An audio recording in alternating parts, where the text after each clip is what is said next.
¿Qué tal?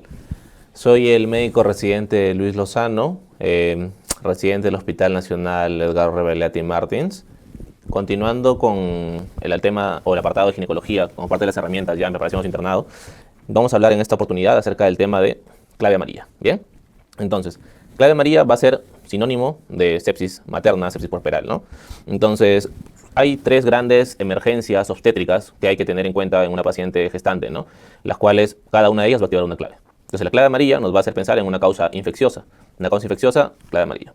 O sea, sepsis, clave amarilla. ¿Bien? Si es que estamos frente a una hemorragia, shock, clave roja. ¿Ya?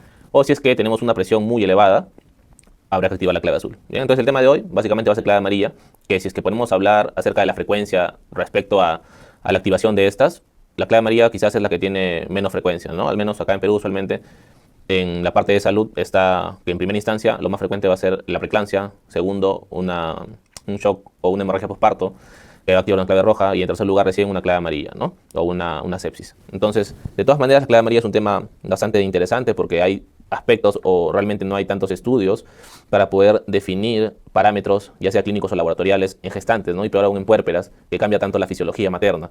Entonces hay algunas cositas a tener en cuenta, ¿no? En la práctica. Veremos que, como tal, la clave amarilla va a ser catalogado como aquel sistema de respuesta rápida que se va a activar, ¿no? Se activa frente a un peligro inminente de disfunción orgánica, ¿ya? Disfunción orgánica severa durante el embarazo, parto o puerperio. Consecuencia de alguna infección, que en este caso vamos a ver que podemos estar en un contexto de una sepsis o un shock séptico, que ya veremos cuál va a ser la diferencia al hablar de cada uno de ellos, ¿no? Entonces, otra cosa que siempre van a ver, que activamos una clave y va a haber un kit, ¿no? Ahora les he traído dos kits. ¿Con qué finalidad? Ese es el kit que nos plantea la norma técnica de la maternidad de Lima, y esa es la que nos plantea el Hospital de Emergencias Villa El Salvador, ¿ya? Que lo he traído básicamente porque es una guía actualizada del año pasado, del 2023, y que está bien protocolizada a mi criterio. Entonces, lo he traído con qué finalidad, para que sepan de que no hay un kit único que yo tengo que aprenderme, no, ya la clave amarilla tiene que tener tal cosa, sino que de acuerdo a cada establecimiento vamos a ver de que cada uno va a tener su kit, ¿no? Por ejemplo, aquí siempre todos van a tener claro cloruro, equipo de nuclisis, una bolsa colectora, una sonda Foley, ¿no? Lo que va a cambiar básicamente va a ser los antibióticos en este aspecto de claves amarillas. Que por ejemplo esa guía de la Mater nos pone Ceftriax, Amica, Clinda, mientras que por ejemplo el de Guía El Salvador nos ponen ampicilina, gentamicina, clindamicina, ceftriaxona. O sea, nos ponen más diferentes antibióticos, ¿ya? Entonces, eso también tiene una razón, ¿no? Un por qué distan los antibióticos, que lo veremos ya al tocar la teoría. Entonces, ¿cuándo yo voy a activar una clave amarilla? Entonces, básicamente va a ser si es que estamos sospechando de sepsis, tenemos un paciente con shock séptico, ¿listo? ¿Y cómo yo puedo reconocer de manera fácil? Pues va a ser aplicando el Q-SOFA, ¿no? El Q-SOFA, pero no va a ser el Q-SOFA el normalito, sino que hay un Q-SOFA modificado para pacientes obstétricas, ¿no? Que es el Q-SOFA modificado obstétrico, tal cual, ¿listo? Entonces, en base a eso nos va a servir para nosotros decir, no, ya es hora, activa tu clave amarilla, actívala, ¿listo? Pero veremos cómo sé que estoy en sepsis, cómo sé cuando estoy en shock séptico. Entonces, sepsis se va a definir como una disfunción orgánica, ¿no? Una disfunción orgánica que tiene potencial de mortalidad, que va a iniciar por una infección, pero se caracteriza porque la respuesta a la infección va a ser desregulada, ¿no? Desregulada del huésped. Entonces, y shock séptico está dentro de sepsis, ¿eh? Es un subconjunto de la sepsis, pero ha cumplido ciertos requisitos que ya me dispararon la mortalidad, ¿bien? Entonces, me aumentaban la mortalidad, ¿por qué? Porque hubo alguna alteración, ya sea a nivel circulatorio o el metabolismo celular, que ya estadísticamente estamos en otro level, ¿no? Como que sepsis va a tener una mortalidad aproximadamente un 10% y el shock séptico de 40%. Entonces, va a ser otro el manejo, ¿no? Bien, entonces, ¿cuáles van a ser factores de riesgo para yo terminar activando una clave amarilla, ¿no? Entonces, va a haber tanto factores obstétricos como factores propios de la paciente. La paciente que va a ser obesa va a tener más riesgo de complicarse, ¿no? Un riesgo de celulitis, por ejemplo.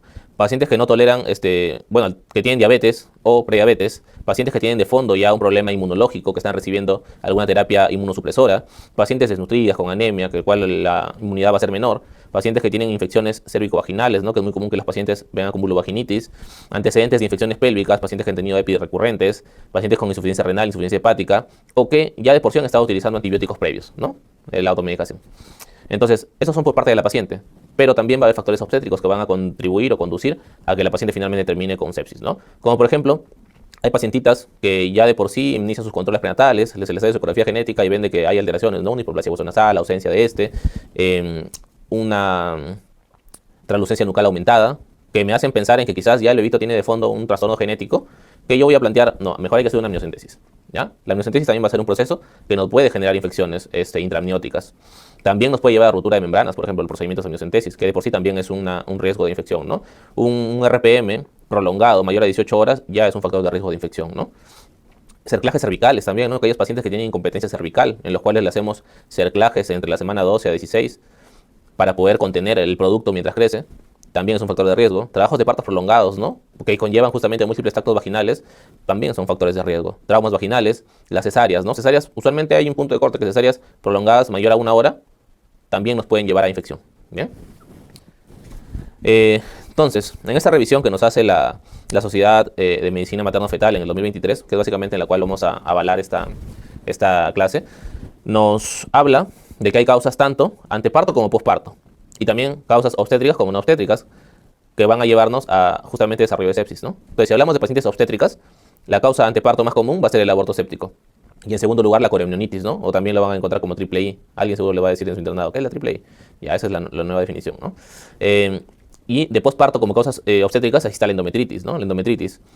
Que esto acá está relacionado con los tractos vaginales, el tiempo operatorio de la cesárea, entre otros. Y también la infección de la herida operatoria, ¿no? Las clásicas, las ISOs, ¿no? Que van a estar ahí, por ejemplo, pacientitas que quizás han estado en trabajo de parto mucho tiempo, con ruptura de membranas, que usualmente pueden ser factores de riesgo de infección de herida operatoria, ¿no? Pacientes obesas también, es bastante frecuente.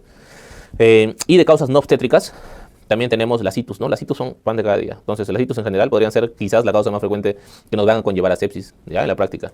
Eso es el anteparto. La neumonía, apendicitis también, es común, apendicitis en el embarazo, ya he visto varias.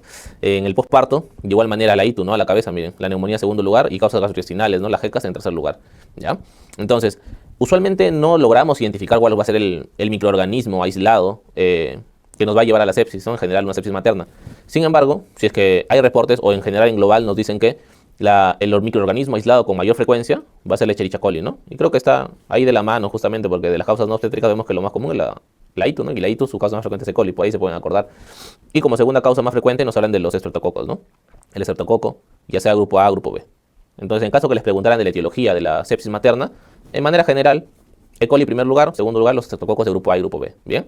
Si le dicen en qué se basan en esto, pues ya, ustedes mismos son.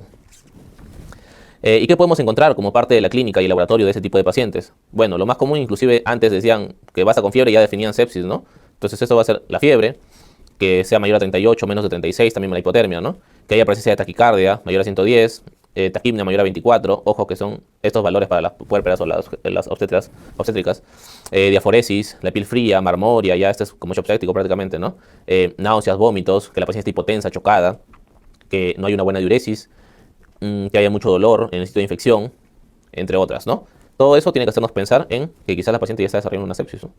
Datos de laboratorio, leucocitosis y leucopenia, ¿no? Que usualmente aquí no nos ayuda tanto la leucocitosis, más bien nos pone un poquito, nos hace llevar a infradiagnósticos más bien, porque es común ver en las pacientes puérperas con leucocitos en 15.000, 18.000, ¿no? Hasta 20.000. Ahora, que tengan, una vez que sospechamos esto también, siempre es importante cultivar a las pacientes, ¿no? Ya ver que tenemos análisis positivos de cultivos, que la paciente está con hipoxemia. En general, una falla de órgano en una puérpera, una gestante que ya ha tenido fiebre, inclusive sin fiebre, hay que pensar en sepsis y cultivarlas, ¿ya? Por si acaso. Entonces, hipoxemia, trombocitopenia, CID que aparecen de la nada, pues de fondo tienen probablemente una causa infecciosa. Acidosis, aumento de lactato. Y aquí lactato también hay que tenerlo con pinzas, ¿no? Porque es común que, por ejemplo, en puérperas inmediatas tener un lactato de 4. ¿Ya? Eso es normal, entonces también cada datito hay que tenerlo con pinzas, ¿ya? Y justamente por eso es que el diagnóstico de sepsis muchas veces es infradiagnosticado en estas pacientes, ¿no? Porque los puntos de corte, lo que tenemos a la mano de los laboratorios, son otros. La creatinina, por ejemplo, también, ¿no? La creatinina no va a ser igual en una gestante que en una no gestante, ya hablaremos de ello. Igual las enzimas hepáticas y la hipertrigliceridemia, ¿no? Realmente los cambios fisiológicos del embarazo conllevan a un reto diagnosticar la sepsis. Sin embargo, como parte de la definición, ya habíamos mencionado la definición teórica de sepsis shock séptico, pero también hay puntos de corte o valores a tener presentes, ¿no? Y para ello tenemos lo que es el consenso de la definición de sepsis y shock séptico, ¿no? El tercer consenso que fue en el 2016, el cual fue actualizado en el 2021, por si acaso, el cual mantiene estos conceptos, ¿ya? Al menos de la definición. Lo único que nos ha cambiado es de que ahora ya no recomiendan utilizar solo el Q-SOFA, ¿no? Sino que aparte combinarlo con otras herramientas, que ya se ha visto de que no es que, no, lo mejor es el Q-SOFA, el CIRSIA no, sino que lo mejor es tener más de una herramienta diagnóstica de sepsis, ¿ya? Y también la guía de la Mater, que está publicada en el 2023, también avala el uso de estas definiciones para utilizarlas en las gestantes, ¿no? ¿Y qué nos dicen? Que si estamos sospechando de alguna infección, entonces lo que haremos es plantearnos el Q-SOFA, ¿ya? El Q-SOFA mayor o igual a 2 puntos, pero no va a ser el Q-SOFA de las no gestantes, ¿no? Sino que aquí sí ya como consenso he visto que en diferentes guías que utilizan el Q-SOFA obstétrico modificado, ¿no? Que también se lo voy a plantear en un momento. Entonces, si es que tenemos mayor o igual a 2 puntos, entonces valoraremos si es que haya o no alguna disfunción orgánica. ¿Y cómo lo valoramos? Con el SOFA, ¿no? El SOFA completo, así, el cual es netamente laboratorial, para ver si es que hay falla de órgano. Y si es que no cumplimos los dos criterios del Q-SOFA, entonces probablemente no sea una sepsis. Y si es que igual, a pesar de que no cumple en ese momento, yo digo, no, de fondo creo que sí hay algo infeccioso, valoraremos nuevamente nuestro Q-SOFA o iremos a buscar el SOFA de frente, ¿ya? Porque la clínica manda, ¿ya? Entonces, si es que no cumplimos un SOFA mayor o igual a 2, monitoraremos a la paciente de todas maneras, siempre pensando en que quizás luego se dispare la sepsis, pero si es que ya tenemos mayor o igual a 2, entonces definimos ya como sepsis.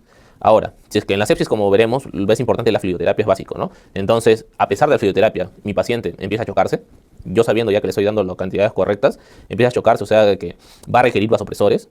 Mi paciente empieza a requerir vasopresores para mantener una PAN mayor o igual a 65 y aparte veo que su lactato es mayor o igual a 2. Ya como les decía, el lactato hay que tenerlo con pinzas, no se olviden. Pero, en general, un lactato mayor o igual a 2 y que yo requiera vasopresores para mantener una presión arterial media mayor o igual a 65, ya me define un shock séptico. ¿Listo? Y esto de acá es el Q-SOFA modificado que les comentaba, ¿no? El Q-SOFA obstétrico modificado. Lo normalito, como parámetros o puntos de corte, si se recordarán, es, aquí lo voy a poner, ¿ya? 100 y aquí es 22, ¿no? Pero ya para las pacientes obstétricas, el punto de corte va a ser 90 y 25. Entonces tenemos tres parámetros. La presión arterial sistólica, si es que es menor a 90, me dará un punto mi Q-SOFA. Si es que el estado mental está alterado, por ejemplo, que esté somnoliento, soporoso, también me dará un punto. Y si la frecuencia respiratoria es mayor o igual a 25, también me dará un punto, ¿ya? Entonces ya se los presenté, no se vayan a olvidar. Ese es el SOFA obstétrico modificado que utilizamos en las pacientes para poder activar una clave amarilla, ¿ya? Diferente al que estaban acostumbrados. Y nuevamente valoramos nuestro SOFA, ¿no? El SOFA sí es el mismo, pero hay que tener consideraciones particulares respecto principalmente a la presión arterial media y también respecto a la función renal, ¿ya? Entonces, básicamente el SOFA nos va a evaluar todos los sistemas, o la mayoría de sistemas, si es que están o no están alterados, ¿no? Por ejemplo, valoraremos el sistema respiratorio ¿con qué? Con el uso del PAFI, ¿no? Le sacamos una guita a la paciente y valoramos el PAFI. La coagulación la veremos de acuerdo a las plaquetas, cómo están las plaquetas. La función hepática hablaremos con la bilirrubina en este caso. El sistema cardiovascular con la presión arterial media. El sistema nervioso central con la escala de Glasgow. Y la función renal con la creatinina, pues, ¿no? Entonces, ¿cómo se correlaciona o qué esperaríamos encontrar en una alteración del sistema nervioso central? Pues el estado mental alterado, ¿no? El estado mental alterado. El sistema circulatorio, una paciente hipotensa con vasodilatación sistémica, una alteración del sistema respiratorio, un síndrome de distrés respiratorio, un gastrointestinal, por ejemplo, un hilo paralítico, hepático, una falla hepática con aumento de transaminasas, alargación del tiempo de protrombina, ¿no? El sistema urinario con oliguria, una falla renal. El sistema hematológico, básicamente con una coagulación intravascular diseminada, las plaquetas cayendo. Y el sistema endocrino también puede verse alterado con una disfunción adrenal y un incremento de la resistencia a insulina, ¿no? Y por eso te debe también que utilizamos corticoides en aquellas pacientes con shocks refractarios, ¿no? Entonces, ¿cuáles eran las consideraciones que teníamos que tener en cuenta? La presión arterial media, les comentaba, ¿no? Por ejemplo, una presión arterial media menor de 70 ya de por sí nos da un punto en el SOFA, ¿no? Un punto clave, porque solo necesitamos 2 y ya decimos que es sepsis. Entonces, pero en el segundo trimestre de gestación, las pacientes es normal que puedan tener una PAN menor de 70. Entonces, datito, ¿no? Y respecto a la parte renal, pues la creatinina también, ¿no? La creatinina en una gestante es diferente, la filtración aumenta, ¿no es cierto? Aumenta un 50%. Entonces, lo más común en la práctica es ver pacientes con creatinina de 0,5, 0,6, 0,7 a lo mucho, ¿no? Y el Williams nos dice que si la paciente ya tiene una creatinina de 0,8, 0,9, habría que pensar ya en una disfunción renal.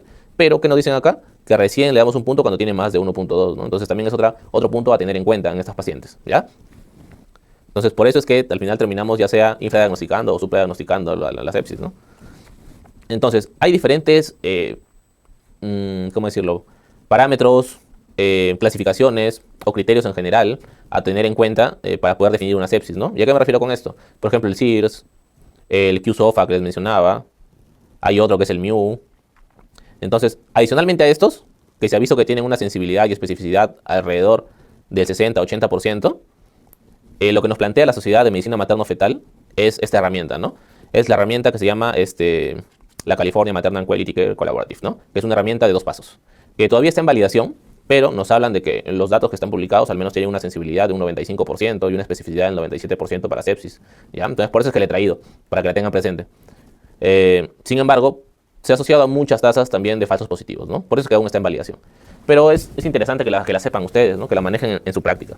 Entonces, ¿qué nos habla este sistema de de definición o clasificación de la sepsis, ¿no? Que si estamos sospechando de alguna infección y ya tenemos tomado nuestros exámenes de rutina en estas pacientes, pues entonces valoraremos si es que la paciente está con hipotermia o con fiebre, ¿no? 36-38, le recuerda al CIRS, ¿no? Si es que la frecuencia cardíaca está mayor o igual a 110 o la frecuencia respiratoria de 24 y los leucocitos, en este caso, miren, el CIRS nos decía 12.000 el punto de corte, ¿se acuerdan? Pero esta herramienta nos plantea que el punto de corte sea 15.000, ¿no? Que ya es un poquito más aceptable, ¿no? Porque les decía, hay pacientes que inclusive puérperas que tienen 20.000 y sin desviación a la izquierda y es normal, ¿no? Pero ya para esta herramienta al menos ya de 12.000 que nos decía el CIRS, nos modifica a 15.000, ¿ya? Y si la leucopenia lo sigue manteniendo como menos de 4.000 o más de 10% de bastonados, ¿listo? Entonces, si es que tenemos al menos dos de estos 4 criterios, entonces a mí ya se me prende la alarma. Digo, no, esta paciente probablemente sí está en sepsis. Y ya de inicio puedo iniciar mis antibióticos, empiezo con mi fluidoterapia, ¿no? 1 a 2 litros endovenoso en las primeras 3 horas. Estoy más atento, ¿no? Le pongo más énfasis al cuidado de esa paciente, estoy más atento a cómo van sus funciones, si es que empieza a hacer alguna otra, quizás un fallo de órgano, ¿no? Y vamos a pasar al segundo paso. El segundo paso para poder confirmar si es que realmente estamos frente a una sepsis. Y básicamente el segundo paso va a ser el SOFA, ¿no? El SOFA. Pero nos dicen ya que, según ese algoritmo, que basta con un punto, 1 o más criterios, ya me definen a mí la sepsis. O sea, ya no espero a mi mayor o igual a 2 puntos para poder definir, ¿no? Y aquí tenemos algunas alternativas de acuerdo a lo que tengamos, ¿no? Si es que todos los criterios fueron negativos, entonces yo pensaré que este grupo sí tiene alto riesgo, al menos lo vigilaré de todas maneras porque cumplió mi primer paso, ¿ya? Lo voy a vigilar un poquito más, pero al momento no tiene sepsis, ¿ya? Si es que está elevado, solo 1. Y si hablamos de lactato, miren, hacen hincapié en el lactato. Hay que ver si es que la paciente está o no está en un labor de parto. Porque como les comentaba, ¿no? Hay reportes que hasta 4 en puérperas inmediatas es normal el lactato. Y simplemente le aumentamos el fluido y va a disminuir ese lactato, ¿ya? Entonces, si está elevado por ese lactato, pues de igual manera yo tengo que tener consideración o mayor vigilancia. Pero no me define la sepsis.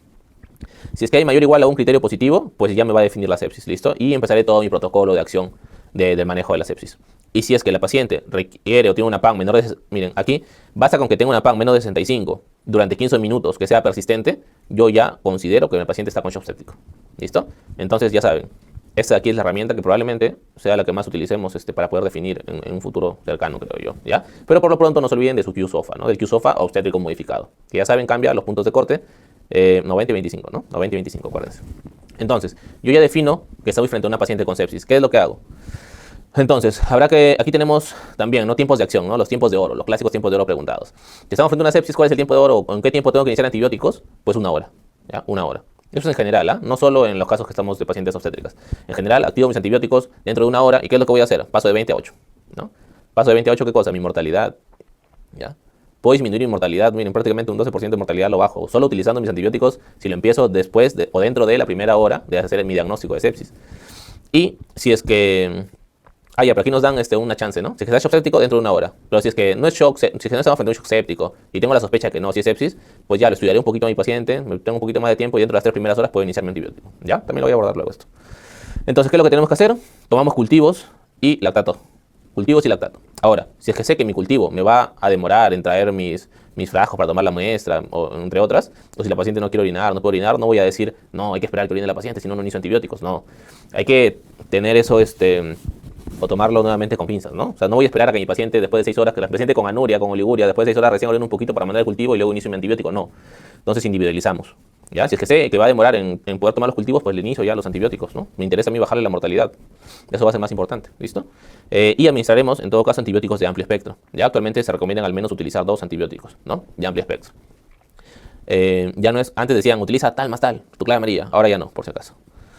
Hay que iniciar también la fluidoterapia, ¿no? Iniciar fluidoterapia, lo que les comentaba, al menos 1 a 2 litros de cristaloides. Lo que se recomienda actualmente son cristaloides balanceados, cosa que no hay prácticamente acá en Perú.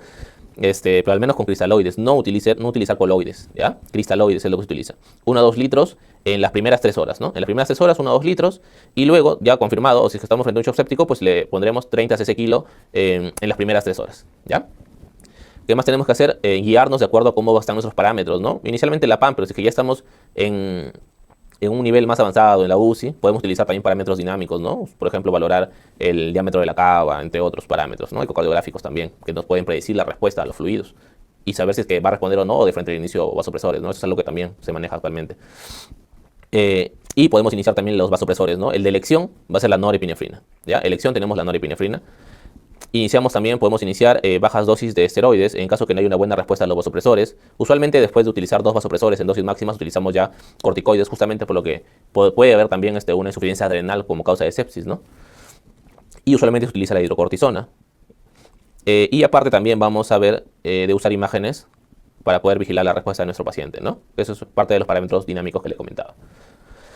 Adicionalmente, también habrá que valorar no solo a la mamá, ¿no?, sino también al feto, porque estamos en una paciente, una gestante. Entonces hay que valorar si es que ya estamos dentro de las semanas de vitalidad fetal, o sea, más de 22 semanas, ya justamente habría que valorar si es que ponemos o no ponemos un monitor, ¿no? Usualmente con 22 no vamos a poner un monitor. O si es que estamos ya más de 24 semanas, podemos valorar también utilizar remobilización pulmonar, ¿no?, con corticoides. Valoraremos también iniciar tromboprofilaxis en algunas pacientes, o estar valorando también cómo está la glucosa, ¿no? Si la glucosa está más de 180 no nos conviene estar en un estado de hiperglicemia, porque también se ha demostrado que aumenta la mortalidad, ¿no? Entonces habrá que utilizar insulina a escala de corrección. Bien, y esto es lo que le comentaba respecto al tiempo de los antibióticos, ¿no? Si es que estamos frente a una sepsis definida o probable, mayor aún, si es que estamos en una paciente chocada, así yo tenga mi sepsis que no me cuadra del todo, que quizás sea sepsis, pero si está chocada, ya, mi tiempo de corte va a ser dentro de 1 hora, yo tengo que iniciar antibióticos, sí o sí, ya para bajar la mortalidad. Pero en el caso que estemos por una sepsis que no nos convence mucho, esto solo es una sepsis posible, de acuerdo a la clínica que tiene mi paciente, no se acompaña de alguna alteración laboratorial, solo con clínica mi paciente está con fiebre, digo, no, mejor le evalúo un poquito más, veo si es que hay alguna causa no infecciosa quizás de fondo, y me permito poder iniciar al menos dentro de las 3 horas en caso que yo confirme mi sospecha de sepsis, ¿bien? Pero ya sabemos, ¿no? Si es que nuestra tasa de sospecha de sepsis, estamos frente a una sepsis probable o definitiva, yo tengo que iniciar dentro de 1 hora mis antibióticos, ¿ya? ¿Qué antibióticos utilizo? ¿No? Ahí está lo que les comentaba. Anteriormente, como parte de la clave amarilla, decían ya, empieza con ampigenta, inicias tu clave. Pero ahora no hay que tratar de ser un poquito más enfocados de acuerdo a nuestra sospecha, ¿no? Desde dónde partió. Entonces, habrá que tener diferentes alternativas de acuerdo al contexto, ¿no? Si estoy en una paciente que tiene una neumonía, pues utilizaré inicialmente alguna cefalosporina, ¿no?, de trasera, una ceftriaxona o la cefotaxima, ¿no?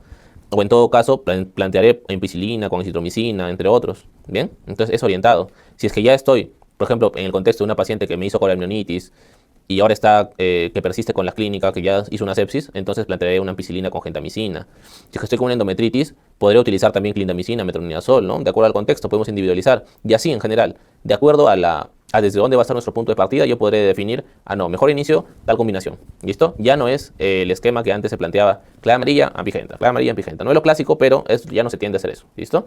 Y esto es justamente lo que les traía, ¿no? Que esta es la guía clásica en la cual todos revisan sus claves, ¿no? La clave ya sea roja, amarilla, azul.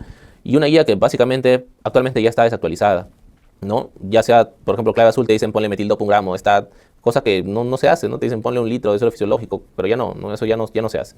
De igual manera les traía esto, ¿no? Que te decía, si es que estás en el nivel primario, pues le inicias gentamicina con ampicilina, ¿no? Si es que estás en el nivel secundario, ceftria con clinda. Son cositas que ahora se tiende a mejor orientar, ¿bien? Pero en general, esto es el manejo de la clave amarilla que nos planteaban antes en esta guía, que es del 2008, en el cual nos dice que inclusive manejan las definiciones de CIRS todavía, pero lo que sí hay que tener en cuenta es que tenemos que, por ejemplo, de acuerdo al estado de conciencia, garantizamos una vía, ¿no? Sí o sí, tiene que ir con una vía ese paciente, al menos un número 18 de su vía. Administrar oxígeno 3 litros por cánula binasal, también. Colocar una sonda Foley, también que está por aquí, colocar una sonda Foley, eso sí, a todas. Estar vigilando las funciones vitales. Darle fluidoterapia, dejémoslo como darle fluidoterapia, que ya mencionamos como 1 a 2 litros en las primeras 3 horas. Y luego, de acuerdo, podemos seguir con 30 cc por kilo, ¿no? Iniciamos antibióticos, al menos 2 antibióticos endovenosos de amplio espectro en general. Y también podremos, por ejemplo, en caso de las pacientes puérperas, podemos agregarle oxitocina, ¿no? Porque también las puérperas que en un estado de sepsis, la coagulación no es la misma, pueden generar más sangrado, entonces nos conviene mantener con un buen tono ese útero. Y podemos agregar otras cositas adicionales, ¿no? Ranitidina, estar vigilando la temperatura, utilizar medios físicos, en casos de hipotermia también darle su mantita precalentante. Bueno, entre otros, ¿no? Y estar controlando siempre las funciones vitales. Si es que es gestante, bueno, si es que estamos ya en una gestante, de igual manera, si tiene más de 22 semanas, estar monitorizando cómo va la vitalidad del feto. Entre otros, ¿no? Y esto aquí es de por ejemplo, les daría como ejemplo, ¿no?, la clave amarilla que nos planteaba la maternidad de Lima, pero en el 2014, ¿no? En el 2014, por ejemplo, ellos decían, administrale ceftria, mica, clinda, ya a todas, clave amarilla, métele todo, ceftria, clinda, mica. Cosa que también ellos ya cambiaron en su guía actual 2023, también nos mencionan de que debe ser orientado. Ya no te dicen esto de colocar de frente los 3 antibióticos, por si acaso, ¿ya? Ahora que ya van a estar en la práctica, ya tienen que saber que hay algunas cosas para el examen y otras cosas para la práctica. Y esto de aquí es de la guía del hospital de emergencias, ¿no?, que les presenté inicialmente, ¿no? Que los traje básicamente porque estaba más protocolizada una clave como tal, ¿no?, que es lo que hay que hacer. Entonces, nos hablan aquí del minuto 0. En el minuto 0, lo primero que hay que hacer es que el médico especialista tiene que liderar el equipo de respuesta, ¿no? le llega el equipo y le va a decir, en este caso, quien tiene el deber de traer la clave va a ser la técnica de enfermería. Entonces dicen, tráeme la clave, el kit de la clave. Entonces, de acuerdo al kit que maneja cada establecimiento, que usualmente están en unas cajitas. Hay, por ejemplo, en mi hospital, en el Rebagliati, hay un kit en cada servicio, ¿no? En el quinto A, bueno, el Rebagliati es el quinto piso, todo el quinto piso es obstetricia. Entonces, quinto A, quinto B, quinto C, cada uno tiene su clave, sala de partos tiene su clave también, emergencia tiene su clave. Cada uno tiene su kit para poder tenerlo cuando sea necesario, ¿no? Y quien tiene el deber de llevarlo es la técnica de enfermería. En caso que hay lugares donde no exista el kit, que realmente serán muy pocos, quizás en el primer nivel nada más,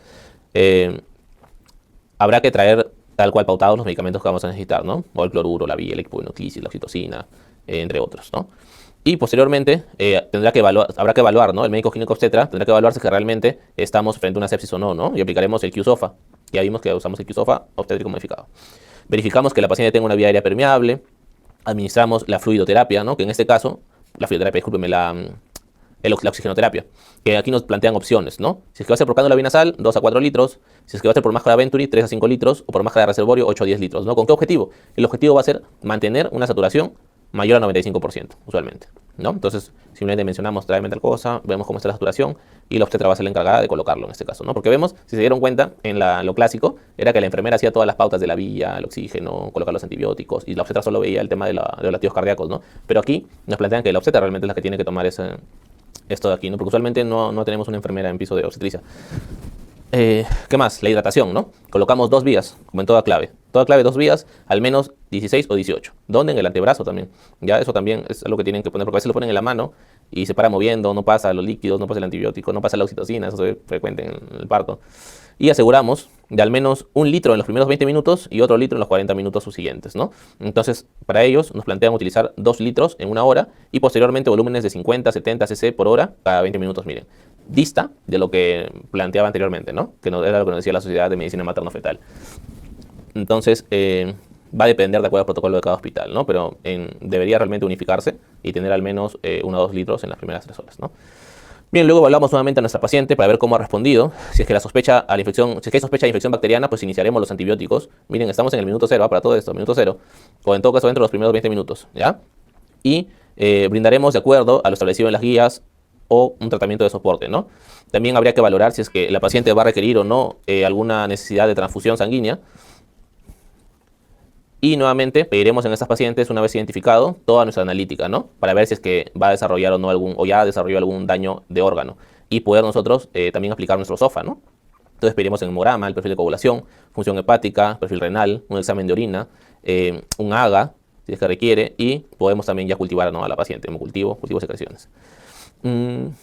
Luego vamos a tener también que administrar la antibiótico-terapia ya específica. Veremos si es que requiere o no requiere un monitoreo fetal la paciente de acuerdo a la gestacional que ella tenga, o si es que quizás ya estamos frente a una puérpera, ¿no? Cuando le vamos a poner el monitor. Le realizaremos un test no estresante o estresante de acuerdo al caso, pues, ¿no? Porque si es que estamos en una gestación pretérmino no vamos a poner un test estresante. Y también va a depender de acuerdo a la patología de fondo que esté causando la sepsis, pues, ¿no? Le realizaremos un perfil biofísico o una ecografía fetal. En normas generales veremos cómo está la vitalidad del feto, ¿no? Que para esto utilizamos ya sea el Doppler, un perfil biofísico fetal, un monitoreo fetal. Y vamos a tener que estar vigilando a la paciente al menos cada 15 minutos, nos plantean, ¿no? Y también realizando o tomando los latidos cardíacos fetales. Bien, entonces eso, en líneas generales, es lo primero que tenemos que hacer. Aseguramos vía aérea, colocamos oxigenoterapia, fluidoterapia, antibióticos, vemos vitalidad fetal, ¿ya? Eso en minuto 0. Y tomamos todos los exámenes, ¿no? Ya en el minuto 20-60 seguimos vigilando cómo van nuestras funciones vitales, evaluamos qué es lo que salió en la analítica. Bueno, esto es algo ideal, ¿no? Pero usualmente la analítica sale después de 1 hora, 2 horas. Ya, lo valoramos, consideramos si es que la paciente responde o no responde a la fluidoterapia y en todo caso solicitaremos interconsulta, ¿no? Ya sea a la UCI neonatal o a la UCI de adultos o en el caso de que no tengan UCI, que sea vista por lo menos por un médico de emergencias, ¿no? Y ya en el minuto 60 reevaluamos a la paciente, ya lo que habíamos valorado con el SOFA. Bueno, ahora va a ser con el SOFA, ¿no? Realizaremos el monitoreo de las funciones vitales y si es que estamos frente a un shock séptico, a pesar de todo lo que hemos hecho, la paciente terminó en shock séptico, pues la paciente tendrá que ir a UCI, ¿ya? A UCI del adulto o en todo caso una hospitalización como intermedios, ¿no? Por ejemplo, en el B tenemos, en el REBA tenemos el quinto B. Y en caso que no haya respuestas a la fluidoterapia, pues iniciaremos los vasopresores, ¿no? Que como sabemos el de elección de primera línea va a ser la norepinefrina. Habrá que valorar también si quizás necesita terminar la gestación esta paciente. Entonces pasará ya sea a sala de partos o sala de operaciones. y nuevamente vamos a revalorar a la paciente con los resultados de los exámenes, ¿no? Bien, y para culminar, entonces hablaremos acerca de las recomendaciones que nos da la guía de la Sociedad Materno-Fetal, ¿no? Algunas de ellas nada más. Entre ellas, las que nos comentan es de que cada sistema de salud debería tener en cuenta o implementar un programa para poder detectar la sepsis, ¿ya? Es lo que les decía, ¿no? Y que va de acuerdo con lo que tenemos actualmente de evidencia, que no basta un solo sistema de clasificación o definición de sepsis, sino que tenemos que utilizar varios. Y más aún, cada hospital debería estar protocolizado de cuál va a utilizar, ¿no? Hacer un reconocimiento temprano también de la sepsis es una de las recomendaciones. Tratamiento de gestación temprano, ¿no? Previamente haberlo reconocido. ¿Qué más nos recomiendan? Nos recomiendan, por ejemplo, administrar antibióticos de amplio espectro dentro de la primera hora después de reconocer la sepsis, ¿ya? Y otra cosita, administrar la fluidoterapia, ¿no? Dentro de las 3 primeras horas, al menos 1 a 2 litros de cristaloides balanceados. O en todo caso cristaloides, más no coloides, ¿ya? Coloides no se recomiendan. Como aquí les comentaban, utilizar los cristaloides balanceados. Y también vamos a valorar la respuesta o no de la fluidoterapia, pues, ¿no? La valoramos con parámetros dinámicos idealmente, ¿no? Cosa que se hace usualmente en la UCI. Y adicionalmente también vamos a ver de que la norepinefrina va a ser nuestro medicamento vasopresor de primera línea. Bien, también nos comentan respecto al uso de medidas tromboprofilácticas, ¿no? Que usualmente se pueden utilizar en pacientes muy obesas con comorbilidades como neoplasias o pacientes lúpicas, por ejemplo, siempre van a requerir adicionalmente una tromboprofilaxis, ¿no? O pacientes que quizás no van a tener mucha movilidad, se puede iniciar tromboprofilaxis en el contexto de una gestante, porque ya de por sí una gestante va a tener un estado protrombótico, ¿no? Peor aún complicado con alguna lesión de órgano diana. Bien. Eso básicamente es lo que quería traerles, para que ya no estén con la idea de que hay una clave, o que solo hay una clave, ¿no? La cual nos van a tomar con qué antibiótico le ponemos, sino que realmente va a ser todo individualizado. Fluidoterapia, tener el tiempo de inicio de antibióticos 1 hora, o a lo mucho ya 3 horas, si es que estaba lejos nuestra sospecha de la sepsis, ¿no? Y eso sería todo, ¿no? Respecto a este tema. Muchas gracias.